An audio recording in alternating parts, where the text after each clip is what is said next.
കണ്ടില്ലേ? അത് കഴിഞ്ഞിട്ടുള്ള പരിപാടി എന്താണെന്ന് വെച്ച് കഴിഞ്ഞാൽ സദ്യയായിരുന്നു. സദ്യയുടെ സമയമായപ്പം അച്ഛനും അമ്മയും ശ്രീകരി എല്ലാവരും ഇരുന്ന് കഴിച്ച്, കുടുംബക്കാരൊക്കെ ഇരുന്ന് കഴിച്ച്. ഞാനാണെങ്കിൽ മാറി അങ്ങ് ഇരുന്ന്.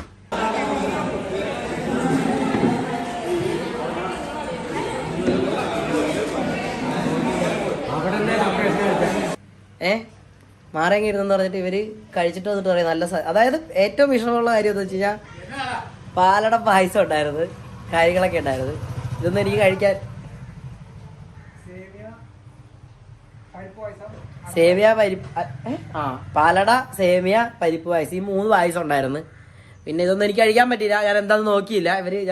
പക്ഷെ വണ്ടിയിലോട്ട് ബാക്കി വന്ന സാധനം എടുത്ത് വെക്കാൻ നേരത്ത് പാലട ഞാൻ കണ്ടായിരുന്നു. അപ്പം നമ്മൾ വിട്ടുകൊടുക്കില്ലല്ലോ, അതുകൊണ്ട് നമ്മൾ കഴിച്ചില്ല. അട്ട് ഞാൻ വീട്ടിൽ പോയി ചപ്പാത്തി ചിക്കനും കൊണ്ടുപോയിട്ടുണ്ടായിരുന്നു, അതും കഴിച്ച്. പിന്നെ അത് കഴിഞ്ഞ് നേരെ ജിമ്മിൽ വന്ന്. അപ്പം ബാക്കിയൊക്കെ സാധാരണ പോലെ കണ്ടോ. ശരി അപ്പോൾ